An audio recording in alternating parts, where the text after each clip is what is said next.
This is the final exam review problems worked out, and in this video we will work on problems 11 through 15.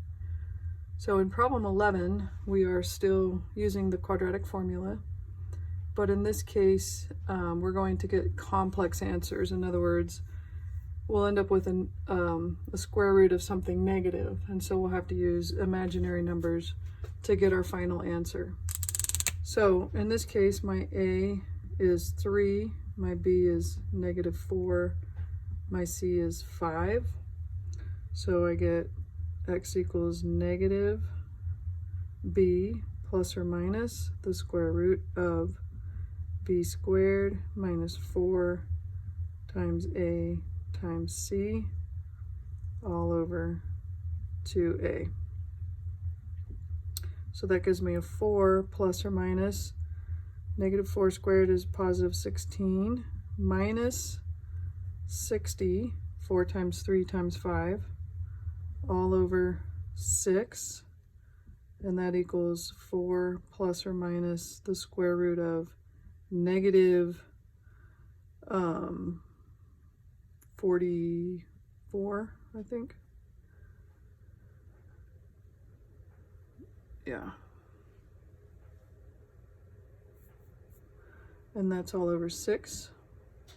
So the negative we can rewrite as I squared times 44 all over 6. 44 we can split into 4 times 11, and 4 is 2 times 2. So this is what I was talking about. If you have a pair, I'm sorry, probably can't see what I just did there. So if you have a pair of prime numbers in the factor tree, so a 2 and a 2, then that part will come out. So it's like saying there's a 2 squared in there, which will come out as a single 2. So let me just rewrite this so that you can kind of see that breakdown. So I have 4 plus or minus, the I squared comes out as an I, and I'm going to rewrite 44 as 2 squared times 11, and that's all over 6. So I can bring the 2 squared out as a single 2, so I get 2I squared 11 all over 6. Now this part is where a lot of people make some simple mistakes. If I'm gonna reduce by 2's, I can do that as long as there's a 2 here, a 2 outside of here. It cannot be what's inside the square root, and then a 2 here. So I can reduce each of these down by a factor of 2. So I end up with 2 plus or minus I square root 11 over 3.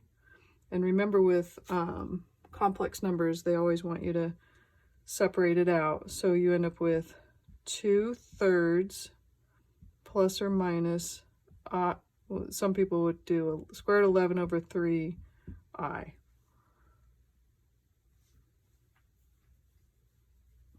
Okay, and that's the answer. And of course you could write it as two separate, 2/3 plus the square root 11 over 3I, comma, 2/3 minus the square root 11 over 3I. I think that's a pretty tough question. Okay, so let's look at question number 12, and I'll kind of just border that off so it's easier to see what's happening. So this is an equation that has a square root in it. So in order to undo the square root, I would square it, but that means I have to do the same thing to the other side. So I get 4 equals 3v plus 10 comes out of the square root, because the square root squared cancels itself. So if I minus 10 from both sides, I get minus 6 equals 3v divided by 3. I get v equals -2. And that's my answer, but I want to make sure that it works in here. So 3 times -2 is -6, plus 10 is 4. Square root of 4 does give me 2. So that's a good answer for that. All right, number 13, we're going to find the distance between these 2 points. And so I'm going to use the distance formula. What I recommend doing is labeling your points. So all points are x and then y, x and then y. If I call this point 1, then those are both 1s, and this is my second point, those are both 2s. So the distance formula would be x2, which is -7, minus x1 squared plus y2 minus y1 squared, and that whole thing is under the square root. So I get -7 minus 0 is -7, squared is +49. 3 minus a negative is the same as +1, which is 4, squared, which is 16. Square root of that. So the distance would be 49 plus 16 is 65, and they wanted an exact answer, so I would leave it in the square root. How do I know that that can't be simplified? I would do a factor tree, 5 times 13, so I don't have a pair of anything. Both of those are prime. That's as low as it can factor. So that's as reduced as it can be. Okay, the next question says a line passes through the point -2, 9 and has a slope of -4. Write an equation in slope-intercept form for this line. So slope-intercept form is y equals mx plus b. But anytime I'm finding the equation of a line, I can use the point slope formula, which goes like this: y minus y1 equals m times x minus x1. I have a single point, I'll label it xy.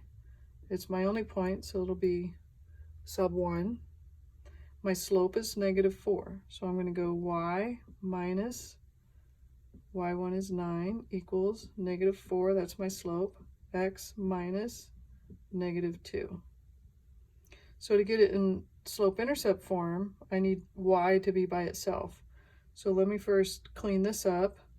I'll have y minus 9 equals -4 times x plus 2, because a negative times a negative.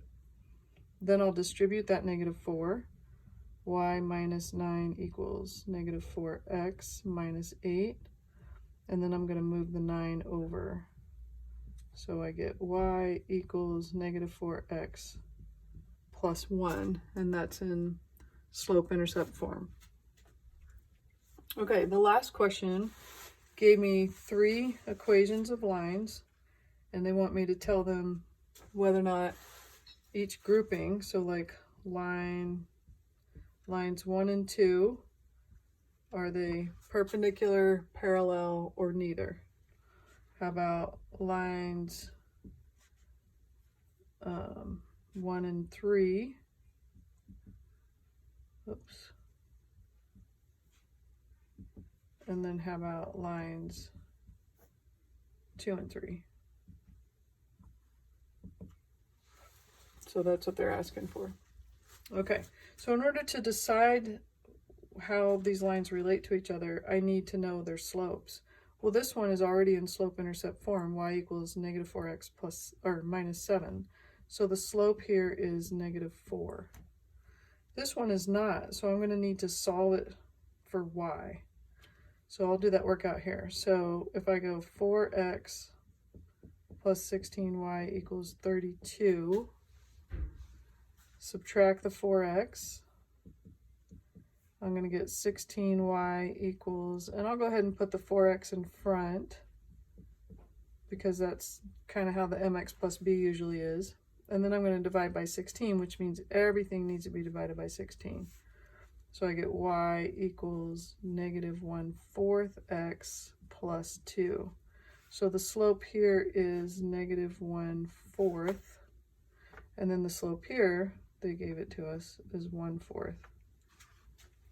So lines 1 and 2, in order for them to be parallel, then their slopes would be identical, which they're not. In order for them to be perpendicular, they have to be the negative reciprocal of each other. That means not only are they reciprocals, which they are, but they're opposite signs, which they are not. So in this case, it's neither.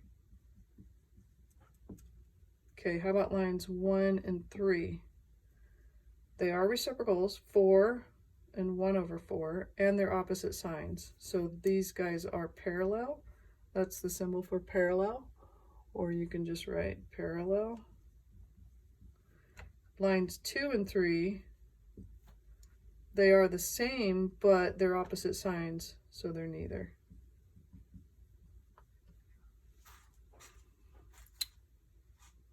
So that's it for this video. I'll see you in the next one.